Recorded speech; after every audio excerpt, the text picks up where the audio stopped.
Oh, this is a recording, sorry. I'm gonna just turn off the captions and start. They used to call me Adventuring Jim when I was growing up, but look at me now. I'm adventuring. Ah, damn it, Mom was right. Ah, what the hell is that thing? Pardon my language, but I don't know what the frick you are, and I'm gonna send you straight to heck with this sword. Taste my Mega Slash! God damn it! It looks like my attack had little to no effect. I gotta call in my party member for this one, Ninja Jim. Whoa, everybody, my name's Ninja Jim. I don't got no special moves or nothing, just this knife that I bought on Craigslist. Hey-ya! Oh my god, this isn't good. I haven't seen someone this powerful since my stepdad got really drunk and angry and lost that poker game on Christmas. I gotta call in my party member, Clyde the Archer. Oh man, about time you calling the big boys on this one. Don't worry guys, this will be over soon. Or as I like to say in my ancient elven language, I'm about to kill this son of a bitch. Ah, oh, damn it. I knew I shouldn't have bought these arrows on goddamn clearance. That's it. We're gonna have to use our last party member. I hope this works. Come on out, Borgilon, the god of the underworld.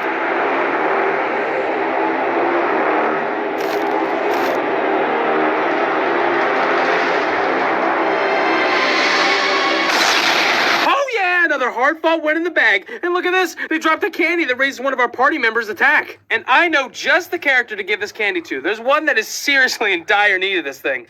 Oh, that's right, baby. Let's give it up for Borgula. Okay, that was fun. Let's watch. I've always been an animal lover. Ever since I saw a picture of a dog, I've been like, I want that. I still love and respect animals, but as a kid, it was pretty intense. Not gonna lie. Can we get a dog? Can we get a dog?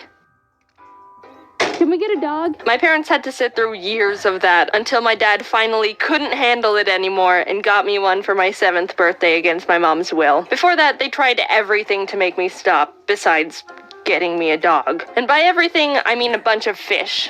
Maybe if we shape these fish into a dog, she won't notice. They'd come home with 2 fish from the pet store that would last for about a week, die, and then get replaced.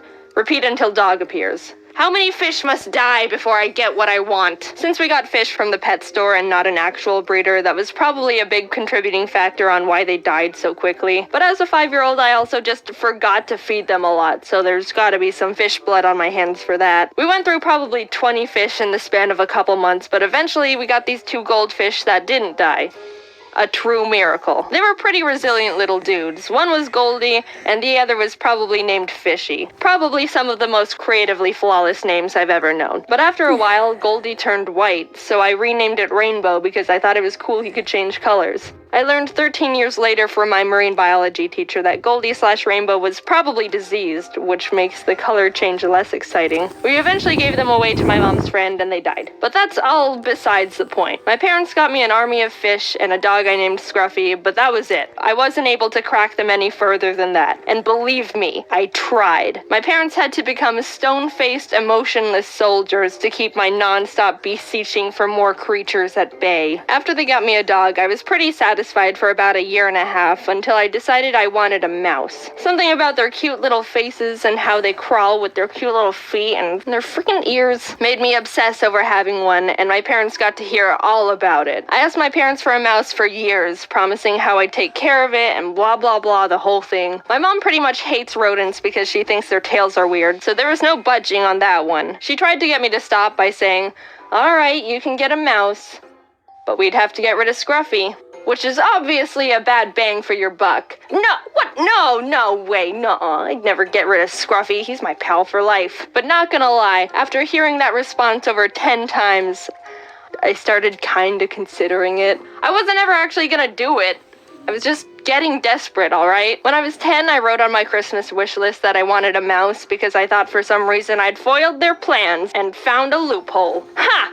You can't override the power of the holy Christmas spirit. Christmas morning rolled around and I ran into the living room where all the presents were to not only find no mouse, but a computer mouse. Nice salt in the wound there, Mom. I got my hopes up way too high. My disappointment was immeasurable and my Christmas was ruined. I did get a computer though, so that was cool. After my parents endured 5 years of me asking for a mouse, I read this book series called Maximum Ride, which was about these teenagers who had bird wings and were on the run to not get captured by the scientists who wanted to keep experimenting on them. It was my favorite book series as a kid, and it made me really like birds, which resulted in the next animal obsession.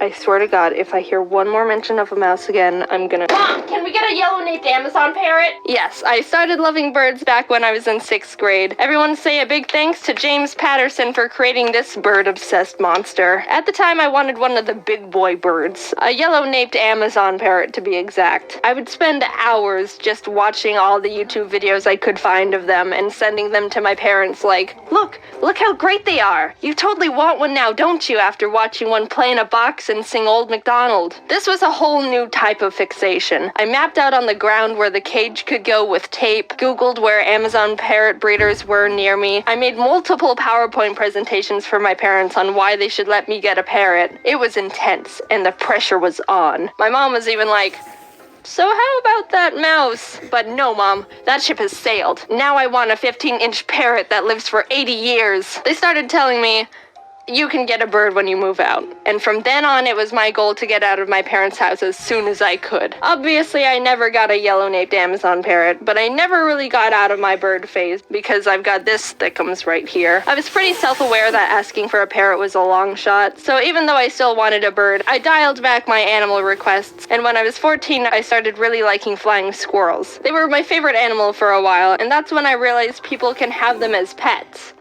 Sugar gliders. Mom, can we— Sugar glider, add that one to the list. I don't think I actually bothered my parents too much about getting flying squirrels as much as the mouse and parrot, but I know they knew I wanted one. And I knew they were gonna say no. So I guess I just kept that one a bit more internal. During the summer, we would visit my family in Canada, and my cousin Peyton was really obsessed with ferrets at the time. So we would spend literally entire days on the computers together, researching ferrets and flying squirrels, and Amazon parrots because they were still my #1 obsession, let's not forget. We wrote down general facts we learned in Word documents, planned out how to care for them, added up how much money they cost, including cages, food, bedding, etc., etc. We were the same amount of obsessed. It was a lot of fun, actually. We bonded a lot during those times, and she's still one of my best friends. She also never got a ferret, so sad times there. Peyton also got a rat named Lola, and that made me really want a rat, which of course meant Mom! Lola was so sweet and smart, and I always wanted to play with her. But that's also true with almost anyone's pets. If I come over to your house and you have any type of pet, I will be personally offended if you don't let me play with it for at least 3 hours. So I did have a small point where I was asking if my parents would let me have a rat, and my mom was like, nope, and I'd be all, but what about the time you were gonna let me get a mouse because I was asking for a parrot? And she would say, nope, that ship has sailed. Touché, mother. During 10th grade, I was also starting to really like raccoons. I thought they were sneaky and cool, and I googled if people had them as pets as a random, not serious thought. But surprise, surprise, some people do have raccoon pets. Just kidding, they rip up couches and dig holes in walls, and I'm not that devoted to raccoons. But I still dreamed about having a raccoon buddy someday. Finally, I graduated from high school and moved into a dorm in college that didn't allow pets, which was torture for me. I waited all this time to move out, and I'm still not able to bring a horde of mice, rats, birds, sugar gliders, and maybe a raccoon into the rooms. But YouTube started kicking off shortly after, and I moved back in with my parents to pursue that. Flash forward a bit, and I was finally able to get Ari. After 10 years of wanting a bird, I'd finally done it. And what a gander he is. Was he worth the wait? No, he's a dumb bird.